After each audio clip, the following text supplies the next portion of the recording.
తర్వాత ఇంకొక ఇంపార్టెంట్ టాపిక్లోకి ఎంటర్ అవుతున్నాము.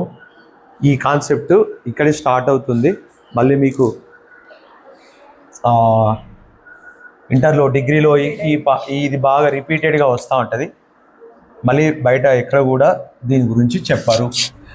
ఇంకా చెప్పాలంటే మీకు ఇప్పుడు చెప్పబోయే టాపిక్ ఏదైతే ఉందో ఇది మీకు రెగ్యులర్ వస్తూ ఉంటుంది. కానీ అసలు ఇది ఎలా ఇంట్రడ్యూస్ అయింది అనేది ఇక్కడే చెప్పుకుంటా.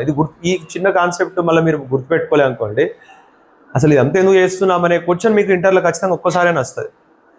ఈ హైబ్రిడేషన్ ఏంది, ఈ హైబ్రిడేషన్ ఎందుకే, అసలు ఇది ఎందుకు ఇలా చేయాలి అనే డీప్గా మీరు ఎప్పుడైనా చదివితే మీకు ఖచ్చితంగా డౌట్స్ వస్తాయి. కానీ దానికి రీజన్స్ మాత్రం ఇక్కడనే నేర్చుకుంటారు మీరు. తర్వాత హైబ్రిడేషన్ అనేది ఎందుకు వచ్చింది అనేది ఎక్కడ చెప్పుకోం. సరే, ఒకసారి బెరీలియం క్లోరైడ్ గురించి మళ్ళొకసారి చూద్దాం. Beryllium atomic number 4, 1s2 2s2. Okay, chlorine atomic number 17, neon రాస్తున్నాను. తర్వాత వ్యాలెన్సీ ఎలక్ట్రానిక్ కాన్ఫిగరేషన్ రాస్తున్నాను. 3s2 3p5. 3p5లో కూడా ఇంకా 3px2 3py2 3pz1. మీరు ఎన్నోసార్లు రాస్తేనే డైరెక్ట్గా ఇలా అసలు ఎలా ఉంటుంది, వ్యాలెన్స్లో ఉన్న కాన్ఫిగరేషన్ ఎలా ఉంటుందో మీరు ఈజీగా రాయగలుగుతారు. లేకపోతే ఇంకా కౌంట్ చేసుకోవడం కానీ లేట్ అవుతూ ఉంటుంది. మీకు అలా అవుతుందంటే మీరు సరిగా ప్రాక్టీస్ చేయలే అన్నట్టు. ఓకే, ఈ beryllium configuration, chlorine electronic configuration చూసిన తర్వాత క్లోరిన్ మీకు ఒక బాండ్ ఫామ్ చేస్తుంది అనేది అర్థమైపోయింది, ఎందుకంటే ఒక లోన్ ఎలక్ట్రాన్. ఓకే, అయితే మీకు డౌట్ రావాల్సింది ఏంటి, బెరీలియంలో ఎలాంటి లోన్ ఎలక్ట్రాన్స్ లేవు కదా. బెరీలియంలో లోన్ ఎలక్ట్రాన్స్ ఏం లేవు కదా, మరి అయినా ఇది ఎట్లా బాండ్స్ ఫామ్ చేస్తుంది? ఓకేనా. కానీ లోన్ ఎలక్ట్రాన్స్ లేకపోయినా మామూలుగా మనం కాన్ఫిగరేషన్ రాద్దాం. 2, 2. యాక్చువల్గా ఈ సెకండ్ షెల్లో 8 ఎలక్ట్రాన్స్ ఉండాలి, కానీ ఎన్ని ఎలక్ట్రాన్స్ ఉన్నాయి? 2నే ఉన్నాయి. ఇంకెన్ని కావాలి? 6 ఎలక్ట్రాన్స్ కావాలి. ఓకే, సో ఇప్పుడు ఆ 2 ఎలక్ట్రాన్స్ లాస్ చేసుకోవడమా అంటే 6 గెయిన్ చేసుకోవడమా ఇక్కడ కాదు. ఇది కోవలెంట్ బాండ్ సంబంధించింది. వ్యాలెన్స్ బాండ్ థియరీ కంప్లీట్గా ఇప్పుడు మనం చెప్పుకోబోయే థియరీ మొత్తం కోవలెంట్ బాండ్ సంబంధించిందే, అంటే షేరింగ్ ఆఫ్ ఎలక్ట్రాన్స్. ఇక్కడ లాస్ గెయిన్ అనేది ఉండదు. సో బెరీలియం ఏమవుతుందంటే, మళ్ళొక్కసారి నేను బెరీలియం కాన్ఫిగరేషన్ రాస్తున్నాను. 1s2 2s2. Beryllium and boron, next చెప్పబోయేటువంటి కార్బన్, ఈ 3 మ్యాక్సిమం 99% కోవలెంట్ బాండ్, 99 కాదు 100% కోవలెంట్ బాండ్ ఫామ్ చేస్తున్నాయంటే అవి ఈ స్టేట్లో బాండ్ ఫామ్ చేయవు. ఈ స్టేట్ అంటే ఏంటిది? దీన్ని గ్రౌండ్ స్టేట్ ఎలక్ట్రానిక్ కాన్ఫిగరేషన్ అంట. అంటే జనరల్గా రాసిన ఎలక్ట్రానిక్ కాన్ఫిగరేషన్ని గ్రౌండ్ స్టేట్ ఎలక్ట్రానిక్ కాన్ఫిగరేషన్ అంట. After gaining some energy, gain చేసుకుంటే లోయర్ ఎనర్జీలో ఉన్న ఎలక్ట్రాన్స్ హైయర్ ఎనర్జీలోకి జంప్ అవుతాయి. ఇక్కడ ఉన్న హైయర్ ఎనర్జీ ఏంటి? Next 2px. So 1s2 2s1 S 2px1 2py0నే 2pz0నే. ఇప్పుడు 2 లోన్ ఎలక్ట్రాన్స్ వచ్చాయి. దీన్నేమో మనము ఎగ్జైటెడ్ స్టేట్ అంట. ఇలా ఎగ్జైటెడ్ స్టేట్లోనే బాండ్స్ ఫామ్ చేసుకునేది ఎవరు అంటే ఎగ్జైటెడ్ స్టేట్ ఎలక్ట్రానిక్ కాన్ఫిగరేషన్ అంట. బెరీలియం, బోరాన్, కార్బన్, ఈ 3, ఇంకా వేరే ఎలిమెంట్స్ కూడా పార్టిసిపేట్ చేస్తాయి. మీకైతే 10th క్లాస్ వరకు ఈ 3 కూడా గ్రౌండ్ స్టేట్లో అవి బాండ్స్ ఫామ్ చేయవు. కొంచెం ఎనర్జీ గెయిన్ చేసుకున్న తర్వాత ఇలా లోన్ ఎలక్ట్రాన్స్ ఫామ్ చేసుకొని, అంటే లోయర్ ఎనర్జీలో ఉన్న ఎలక్ట్రాన్ హైయర్ ఎనర్జీలోకి జంప్ అయితే అప్పుడు మీకు 2 లోన్ ఎలక్ట్రాన్స్ వస్తున్నాయి. ఇప్పుడు అవి ఒక 2 బాండ్స్ ఫామ్ చేసుకుంటాయి. ఓకేనా. ఇది ఎగ్జైటెడ్ స్టేట్లో బాండ్స్ ఫామ్ చేసుకుంటుంది. ఇప్పుడు బెరీలియంకి ఎన్ని బాండ్స్ కావాలి? 2 బాండ్స్ కావాలి. కానీ క్లోరిన్ దగ్గర ఎన్ని లోన్ ఎలక్ట్రాన్స్ ఉన్నాయి? ఓన్లీ 1 ఎలక్ట్రానే ఉంది. సో ఈ 1 ఎలక్ట్రాన్, ఈ 1 ఎలక్ట్రాన్, ఈ 2 షేర్ అవుతున్నాయి అనుకున్నాం. మరి దీనికి ఎలా అంటే దీనికి ఇంకొక క్లోరిన్ అవసరం కంపల్సరీగా, అంతే కదా. సో ఇప్పుడు ఇక్కడ ఈ లోన్ ఎలక్ట్రాన్ ఉంది, దీంట్లో ఒక లోన్ ఎలక్ట్రాన్, ఈ రెండు షేర్ చేసుకుంటే ఒక బాండ్ అవుతుంది. మరి ఇక్కడ బెరీలియంలో ఇంకొక 2pలో ఒక లోన్ ఎలక్ట్రాన్ ఉంది కదా, ఇది ఎలా బాండ్ ఫామ్ చేసుకోవాలి ఇప్పుడు అంటే కంపల్సరీ ఇంకో క్లోరిన్ అవసరం. ఇక అలా ఒక బెరీలియం ఏమవుతుంది, ఒక క్లోరిన్తోని ప్లస్ ఇంకో క్లోరిన్తో అలా రెండు బాండ్స్ ఫామ్ చేసుకుంటుంది. ఓకే, అయితే ఇప్పుడు దీంట్లో అయిపోలేదు, ఒక విషయం చెప్పేది వినండి. బెరీలియంలో ఎవరెవరు బాండ్స్ ఫామ్ చేస్తుంది అనుకున్నాం ఇప్పుడు, ఒక 2s1 ఒక 3pz, నెక్స్ట్ ఒక 2px1 ఇంకొక క్లోరిన్, ఒకటే రాసాను నేను, మళ్ళీ రాసిన అదే కదా. సో దాంట్లో ఏంటిది అంటే ఇప్పుడు ఇది అనుకుందాం, ఇది ఏమని అనుకుందాం అంటే బెరీలియము 2s అండ్ క్లోరిన్ 3pzతో ఒక సిగ్మా బాండ్ వచ్చింది అనుకో. బట్ ఇక్కడ ఎలా బాండ్ ఫామ్ అయి ఉంటుంది, బెరీలియం 2px దీంట్లో ఉన్న 3pzతో ఒక సిగ్మా బాండ్ వచ్చింది. ఇక్కడే అసలు విషయము, మీకు హైబ్రిడేషన్ అనే ఒక ఇంపార్టెంట్ కాన్సెప్ట్లోకి ఎందుకు ఎంటర్ అవుతున్నాం అనేది ఇక్కడ ఒక డిస్క్రిపెన్సీస్ ఉంది, అంటే ఒక సమ్ డిఫరెన్స్, అంటే ఒక తేడా ఉంది. ఇక్కడ ఏంటి ఆ తేడా అంటే, ఆ డిస్క్రిపెన్సీస్ ఏంటంటే 2s 3pz ఇది వేరే అండ్ ఇక్కడ డిఫరెంట్గా ఉన్న ఓవర్లాపింగ్, ఈ రెండు సేమ్ ఓవర్లాపింగ్స్ కాదు. ఇది sp ఓవర్లాపింగ్, ఇది pp ఓవర్లాపింగ్.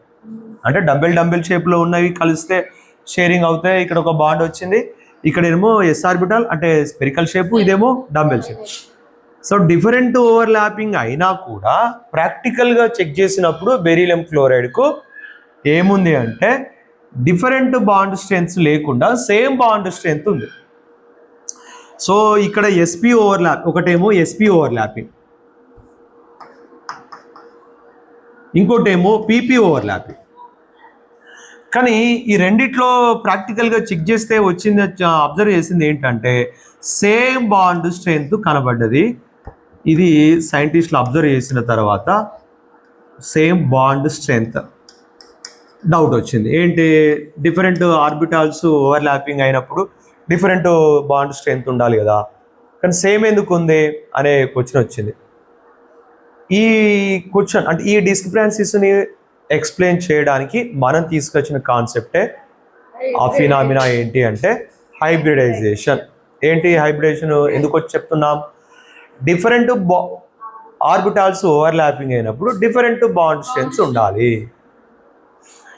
కానీ ప్రాక్టికల్గా చెక్ చేసినప్పుడు ఇది ఒక్కటే కాదు, నెక్స్ట్ చెప్పుకోబోయే 2 ఎగ్జాంపుల్స్లో కూడా అన్నిట్లో ఎన్ని బాండ్స్ ఉంటాయి అని, ఇక్కడ 2 బాండ్స్ ఉంటాయి, ఆ 2 బాండ్ స్ట్రెంగ్త్ సేమ్. నెక్స్ట్ చెప్పుకోబోయే ఎగ్జాంపుల్లో 3 బాండ్లు ఉంటాయి, ఆ 3 బాండ్లు కూడా సేమ్ బాండ్ స్ట్రెంగ్త్ ఉంటాయి.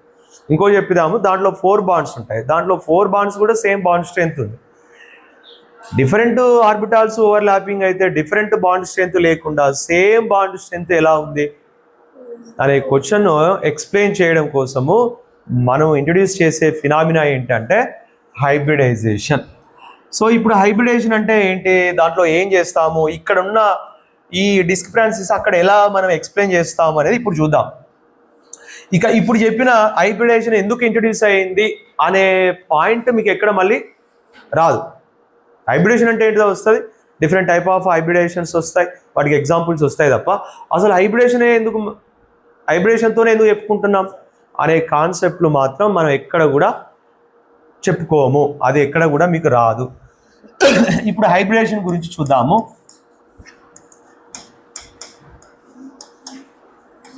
సో కొన్ని బుక్స్లో ఇక్కడ ఎస్ ఉంటుంది, కొన్ని బుక్స్లో జెడ్ ఉంటుంది, అది సరే స్పెల్లింగ్ ఏదైనా కావచ్చు, ప్రొనౌన్సియేషన్ మాత్రం ఒకటే, హైబ్రిడైజేషన్. సో హైబ్రిడేషన్ అంటే ఏంటిదంటే ఒక ఆటం సంబంధించి, సరే మళ్ళీ బెరీలియమే తీసుకుంటున్నాను, ఇప్పుడు ఇంతకుముందు చెప్పిన ఆ డిస్క్రిపెన్సీస్ ఇప్పుడు ఎలా ఎక్స్ప్లెయిన్ చేస్తామో చూడండి. ఒక ఆటం సంబంధించి అవుటర్ మోస్ట్లో ఉన్న ఏంటి, దీని ఎలక్ట్రానిక్ కాన్ఫిగరేషన్ 1s2 2s2 ఈ గ్రౌండ్ స్టేట్లో, మరి ఎగ్జైటెడ్ స్టేట్లో 1s2 2s1 2px1 ఇది ఎగ్జైటెడ్ స్టేట్.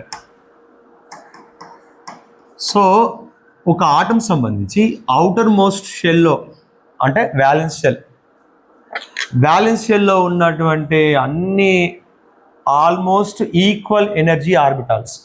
నేను చెప్పేది డెఫినేషన్ మళ్ళీ మీరు చదువుతానే మీకు అర్థం కాదు. డెఫినేషన్ ఎక్స్ప్లెయిన్ చేస్తున్నాను, మంచిగా వినండి. ఒక ఆటం సంబంధించి అవుటర్ మోస్ట్ ఆర్బిటాల్స్ అంటే ఎవరు? ఇది అవుటర్ మోస్ట్ షెల్. ఏంటిదా షెల్? Second shell. దాంట్లో ఉన్న ఆర్బిటాల్స్ ఎవరు? S and P. Outermost orbitals, almost equal energy ఉన్న outermost orbitals. Almost equal energy అంటే ఏంటిది ఇక్కడ మీనింగ్ అంటే 2s 1s కంటే 2s ఎక్కువ ఎనర్జీ, 2s కంటే 2pకి ఎక్కువ ఎనర్జీ, దాని తర్వాత 3sకి ఇంకా ఎక్కువ, 3pకి ఇంకా ఎక్కువ ఎనర్జీ ఉంటుంది యాక్చువల్. కానీ ఇక్కడ అందుకే ఏమంటున్నామంటే ఆల్మోస్ట్ ఈక్వల్ ఎనర్జీ, అంటే ఎగ్జాక్ట్లీ ఈక్వల్ కాదు. ఎస్కు పీకి కొంచెం ఎనర్జీ డిఫరెన్స్ ఉంటుంది, అయినా అందుకే ఆ వర్డ్ని మనం ఎలా మాట్లాడతామంటే ఆల్మోస్ట్ ఈక్వల్ ఎనర్జీ ఉన్న అవుటర్ మోస్ట్ ఆర్బిటాల్స్ ఏమవుతాయి? ఇంటర్మిక్సింగ్ అవుతాయి. అంటే ఇదేమో స్పెరికల్ షేప్, ఇదేమో డంబెల్ షేప్, కానీ అవి ఏమవుతాయంటే మొత్తం ఇంటర్మిక్సింగ్ అయిపోతాయి, మొత్తం మిక్స్ అయిపోతాయి. ఇంటర్మిక్సింగ్ అయిపోయి అంటే స్పెరికల్ షేపు డంబెల్ షేప్లో ఉన్నవన్నీ ఇంటర్మిక్సింగ్ అయిపోయి ఏమవుతాయంటే రీషఫ్లింగ్ అవుతాయి, లేదంటే రీఆర్గనైజింగ్ అవుతాయి. రీఆర్గనైజింగ్ అవ్వడం అంటే ఏంటిది? ఇప్పుడు ఎన్నైతే పార్టిసిపేట్ చేస్తున్నాయి ఈ హైబ్రిడేషన్లో, సో ఇక్కడ 2 హైబ్రిడేషన్లో అంటే ఎవరు హైబ్రిడేషన్లో పార్టిసిపేట్ చేస్తారని చెప్పా?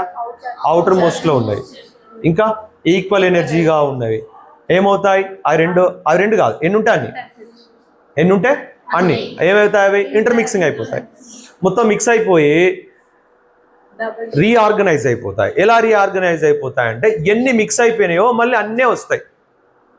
ఎన్ని మిక్స్ అవుతున్నాయి ఇక్కడ? 2 మిక్స్ అయిపోతే మళ్ళీ 2 ఒక న్యూ ఆర్బిటాల్స్ ఫామ్ అవుతాయి.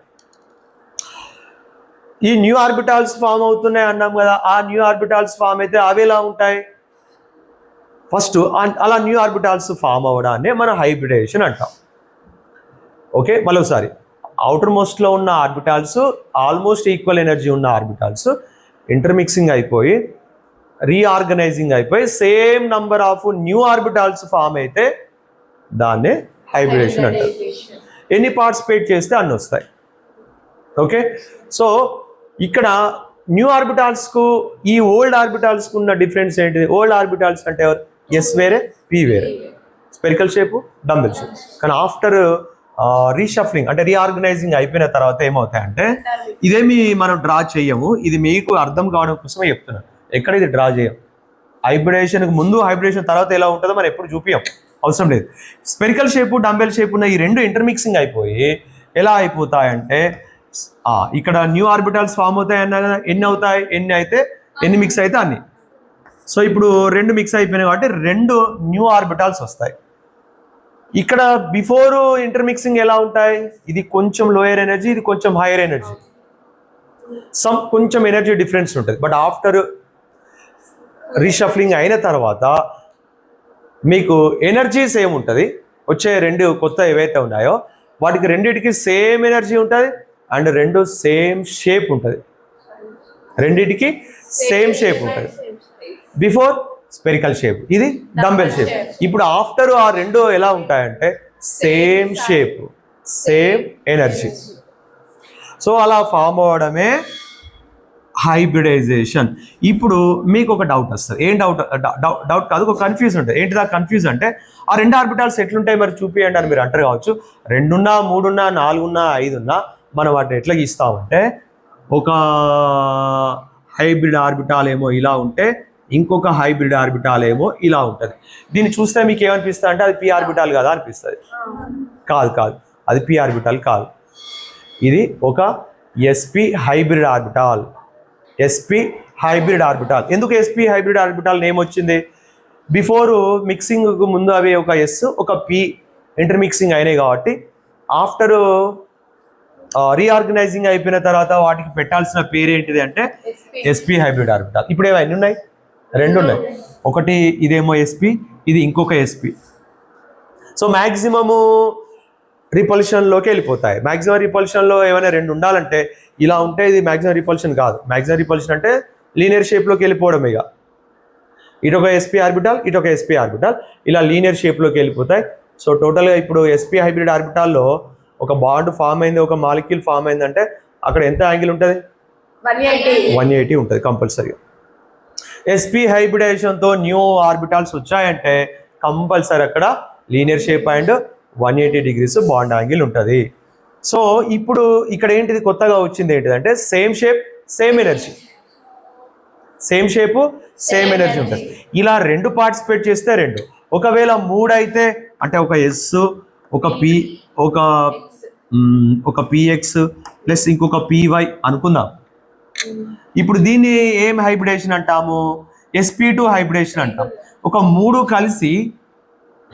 మూడు కలిసి ఉండాలంటే ఎలా ఉండాలి చెప్పండి? అవి ఎలా మ్యాక్సిమం రిపల్షన్లోకి వెళ్ళిపోవాలి? ఇక్కడ ఒకటి, ఇక్కడ ఒకటి, ఇక్కడ ఒకటి. ఇక ఆ మూడు ఇంతకంటే ఎక్కువ మ్యాక్సిమం రిపల్షన్లోకి వెళ్ళిపోవు. ఇదే ఇక. సో దీన్ని ట్రైగోనల్ ప్లేనార్ షేప్ అంటాం. అంటే ఒకటే ప్లేన్లో ఉంటాయి. సో అంటే ఇప్పుడు ఒక ప్లేన్ తీసుకుంటే ఇటు ముందుకోటి, ఇటొకటి, ఇటొకటి ఉంటుంది. సో ట్రైగోనల్ ప్లేనార్ అంటాం. అంటే ట్రయాంగిల్ షేప్లో ట్రై యాంగిల్స్తో ఉంటుంది, ప్లస్ ఒకటే ప్లేన్లో ఉంటారంట. సో అందుకే దీనికి ఏం పేరు ఇస్తాము? ట్రైగోనల్ ప్లేనార్ అంట.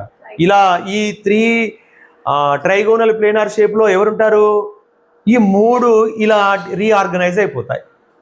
అంటే ఇక్కడ ఒక ఆర్బిటాల్, ఇక్కడ ఒక ఆర్బిటాల్, ఇక్కడ ఇంకొక sp2 హైబ్రిడ్ ఆర్బిటాల్, ఇదొక sp2 హైబ్రిడ్ ఆర్బిటాల్, ఇది ఇంకొక sp2 హైబ్రిడ్ ఆర్బిటాల్, ఇది ఇంకొక sp2 హైబ్రిడ్. ఎందుకు? ఒక డంబెల్ షేపు, ఒక స్పెరికల్ షేపు, ఇంకో డంబెల్ షేపు, ఇంకో డంబెల్ షేప్, ఈ 3 ఏమైపోయినాయి? ఇంటర్మిక్సింగ్ అయిపోయి రీఆర్గనైజింగ్ అయిపోయాయి ఈ షేప్లోకి. ఇప్పుడు ఏంటి డిఫరెన్స్? ఇక్కడేమో షేప్ డిఫరెంట్, ఎనర్జీ డిఫరెన్స్, ఇక్కడేమో shape and energy same. So this is calling hybridisation. ఇప్పుడు ఇదే హైబ్రిడ్ ఆర్బిటాల్ sp2.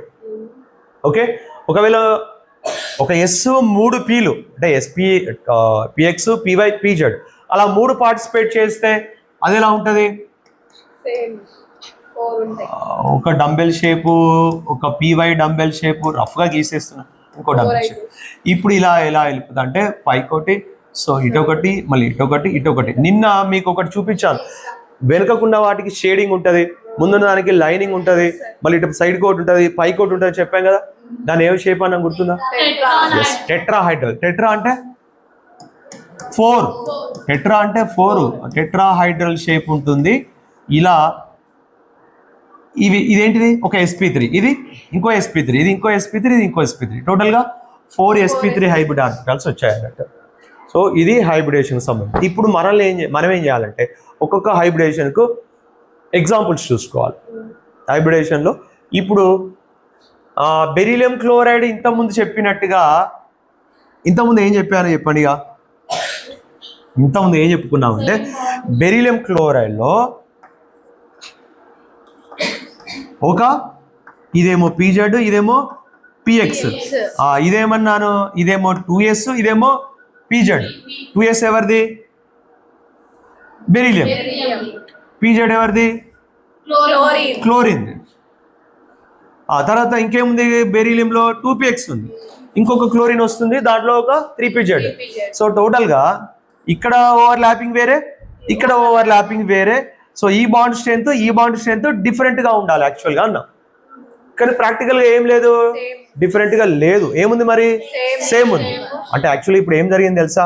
అసలు అక్కడ 2s 3z ఓవర్లాపింగే జరగలే, 2px 3pz ఓవర్లాపింగే జరగలే. మరి ఏమైంది? అసలు ఈ 2s 2px ఇది వేరువేరుగా ఇట్లా ఓవర్లాపింగ్ కాదు, ఈ 2 ఏమవుతాయి? ఇంటర్మిక్సింగ్ అవుతాయి. ఇంటర్మిక్సింగ్ అయి ఒక న్యూ హైబ్రిడ్ ఆర్బిటాల్స్ని ఫామ్ చేస్తాయి. ఇప్పుడు ఆ న్యూ హైబ్రిడ్ ఆర్బిటాల్స్ ఎలా ఉంటాయి? ఇలా ఉంటాయి. సో ఇప్పుడు మనం ఏం చేస్తామంటే బెరీలియంకు సంబంధించి 1s2 2s1 2px1 ఇక నేను డైరెక్ట్గా ఈ 2 ఏమవుతాయి? sp హైబ్రిడేషన్లో పార్టిసిపేట్ అవుతాయి. sp హైబ్రిడేషన్లో పార్టిసిపేట్ అయిన తర్వాత ఏమొస్తుంది మనకు? లీనియర్ షేప్లో ఉన్న 2 sp హైబ్రిడ్ ఆర్బిటాల్స్ వస్తాయి. సో ఇప్పుడు మీరు ఈ 2 కలిసి ఇలా వచ్చాయి అని ఇదేం చూపించాల్సిన అవసరం లేదు మీకు, ఇది అవసరం లేదు. ఓకేనా? డైరెక్ట్గా sp హైబ్రిడ్ ఆర్బిటాల్స్ చూపిస్తారు.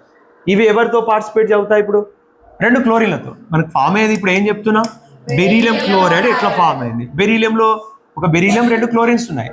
సో బెరీలియంలోనేమో sp హైబ్రిడ్ ఆర్బిటాల్స్ కలిసి ఒక sp హైబ్రిడ్ ఆర్బిటాల్ ఇంకొక sp హైబ్రిడ్ ఆర్బిటాల్ ఇవి ఎవరితో ఇప్పుడు ఓవర్ ల్యాపింగ్ అవ్వాలి, ఒక క్లోరిన్ తో ఇంకో క్లోరిన్ తో.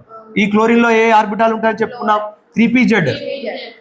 3pz ఏ షేప్ లో ఉంటుంది, డంబెల్ షేప్ లో ఉంటుంది. సో ఇక్కడ మీరు ఇది కనుక మర్చిపోయారు అనుకోండి, మీకు ఇంటర్లోకి వెళ్ళిన తర్వాత ఒకటేసారి చూస్తే ఇది ఒక pz, ఇది ఒక pz, ఈ pz కలిసి ఇక్కడ అనే డౌట్ మీకు ఖచ్చితంగా వస్తుంది.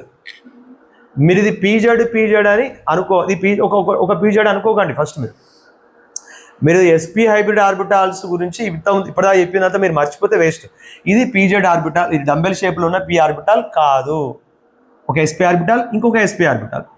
సో ఇప్పుడు ఇది ఏమవుతుంది, ఇంకొక క్లోరిన్తో కూడా పార్టిసిపేట్ అవుతుంది కాబట్టి మనము కన్వీనియంట్ కోసం ఏం చేద్దామంటే ఇంకొక pz ఆర్బిటాల్ ఇటువైపు ఇద్దాం. సో దీంట్లో ఒక లోన్ ఎలక్ట్రాన్, దీంట్లో ఒక లోన్ ఎలక్ట్రాన్ ఖచ్చితంగా డిఫరెంట్ ఓరియంటేషన్స్తో చూపించాలి. దీంట్లో ఇక్కడ ఇక్కడ ఇక్కడ ఇక్కడ గుర్తుపెట్టుకోండి, ఇది ఎక్కడుంది, ఒక 2s ఒక 2p కలిసి వచ్చినటువంటిది కదా. 2sలో ఉన్న ఓరియంటేషన్ 2pxలో ఉన్న ఓరియంటేషన్ సేమ్ ఉండొచ్చు, డిఫరెంట్గా ఉండొచ్చు, ఎందుకంటే ఇది వేరే ఇది వేరే. కానీ ఇప్పుడు ఏమవుతుందంటే ఇప్పుడు ఆఫ్టర్ ఇంటర్మిక్సింగ్ అయిపోయిన తర్వాత హైబ్రిడేషన్లో ఖచ్చితంగా ఈ రెండు కలిపి ఒకటే దాంట్లోకి వచ్చినట్టు. ఇప్పుడు ఇంతమంది ఇవి వేరు వేరు, ఇప్పుడు ఒకటే అంటే ఒకే రకమైన sp హైబ్రిడ్ ఆర్బిటాల్స్ అవి. కాబట్టి ఏమైతే అంటే ఇప్పుడు ఇవి రెండు సేమ్ అన్నట్టేగా, అంటే దీనికి ఎలాంటి బిహేవియర్ ఉంటుంది, ఇది కూడా దీనికి కూడా అలాంటి బిహేవియర్ ఉంటుంది. కాబట్టి ఇక్కడ మనం ఒకటి క్లాక్ వైజ్ చూపిస్తే ఇక్కడ ఏం చేయాలి, మనము యాంటీ క్లాక్ వైజ్ చూపించాలి. సో ఇప్పుడు ఇది యాంటీ క్లాక్ వైజ్ ఉంది కాబట్టి దేంతో ఓవర్ ల్యాప్ అవుతుంది, ఖచ్చితంగా క్లాక్ వైజ్ తో మాత్రమే ఓవర్ ల్యాపింగ్ అవుతుంది. ఓకే, సో ఇప్పుడు వీటిని మనం ఏం చేస్తామంటే మళ్ళీ మిక్స్ చేసి, సో ఒక బెరీలియంలో ఉన్న ఒక sp హైబ్రిడ్ ఆర్బిటాల్ ఒక క్లోరిన్ pz ఆర్బిటాల్తో ఏమవుతుంది, ఇంటర్న్యూక్లియర్ యాక్సిస్లోనే ఓవర్ ల్యాపింగ్ అవుతుంది. ఇక్కడ కూడా ఇంటర్న్యూక్లియర్ యాక్సిస్లోనే ఓవర్ ల్యాపింగ్ అవుతుంది. సో ఈ రెండు కలిస్తే ఒక సిగ్మా బాండ్ వస్తుంది, ఈ రెండు కలిస్తే ఒక సిగ్మా బాండ్ వస్తుంది. ఇంతకుముందు ఏమనుకున్నాము, ఈ s క్లోరిన్లో ఉన్న pz, బెరీలియంలో ఉన్న px, క్లోరిన్లో ఉన్న tz, ఇలా డిఫరెంట్ ఓవర్ ల్యాపింగ్స్ రావాలి, డిఫరెంట్ బాండ్ స్ట్రెంగ్త్స్ ఉండాలని. కానీ ఇప్పుడు ఏమవుతుంది, sp pz ఓవర్ ల్యాపింగ్, ఇక్కడ కూడా sp pz ఓవర్ ల్యాపింగ్, ఇది pz, ఇది కూడా pz, sp pz over lapping, ఇక్కడ కూడా sp pz ఓవర్ ల్యాపింగ్. ఇప్పుడు అర్థమైంది కదా ఈ బాండ్ స్ట్రెంత్ ఎందుకు సేమ్ ఉందో. ఇంతకుముందు అన్నది అదే కదా, డిఫరెంట్ బాండ్ స్ట్రెంత్ ఉండాలి కానీ ప్రాక్టికల్గా సేమ్ బాండ్ స్ట్రెంత్ ఉంది. ఎందుకు అలా సేమ్ బాండ్ స్ట్రెంత్ ఉందంటే ఇలా డిఫరెంట్ ఆర్బిటాల్స్ ఓవర్ ల్యాపింగ్ కాలేదు. s pతోని మళ్ళీ px pz తోని కాలేదు, ఓవర్ ల్యాపింగ్ కాలేదు. ఈ రెండు ఏమైపోయినాయి, నిజానికి హైబ్రిడేషన్లో పార్టిసిపేట్ చేసి సేమ్ స్ట్రెంత్ సేమ్ షేప్ ఉన్న ఆర్బిటాల్స్గా మారిపోయింది. సో అందుకే ఇప్పుడు బెరీలియంలో ఏమున్నాయి, s వేరే p వేరే కాదు, రెండు కలిపి sp అలా రెండు sp ఆర్బిటాల్స్ ఫామ్ అయినాయి. సో ఇప్పుడు సేమ్ బాండ్ స్ట్రెంత్ వస్తుంది. మళ్ళీ వీటిని మళ్ళీ మనం డ్రా చేయాలి. సో ఒక డంబెల్ షేపు, ఇది దేంతో ఓవర్ ల్యాపింగ్ అవుతుంది, ఇంకొక sp, ఇది డంబెల్ షేప్ కాదు, ఇది ఏంటిది sp హైబ్రిడ్ ఆర్బిటాల్, ఇది ఇంకొక sp హైబ్రిడ్ ఆర్బిటాల్. సో ఇక్కడ ఏమొచ్చింది, ఇప్పుడు ఒక సిగ్మా బాండ్. ఈ సిగ్మా బాండ్ ఎలా వచ్చింది చెప్పండి, క్లోరిన్ pz, బెరీలియం ఏమో sp, ఇక్కడ రైట్ sp అండ్ pz, ఇక్కడ కూడా ఒక సిగ్మా బాండ్. ఓకే, ఇది a molecule, beryllium chloride molecule. ఈ క్లాసు సరిగా మీరు వినకపోతే నెక్స్ట్ చెప్పబోయే హైబ్రిడేషన్స్ కూడా మీకు అర్థం కావాలి, అసలు అర్థం కావాలి. ఇంటర్ అయితే అసలే అర్థం కాదు, ఎందుకంటే ఇంటర్లో మీకు డైరెక్ట్ హైబ్రిడేషన్ మీకు తెలుసు అన్నట్టుగా చెప్పుకుంటూ వెళ్ళిపోతారు వాళ్ళు. ఈ బేసిక్ అక్కడ మీకు మాట్లాడరు. Okay right. సో నెక్స్ట్ కొన్ని ఇంకా ఎగ్జాంపుల్స్ నెక్స్ట్ క్లాస్లో చూద్దాం.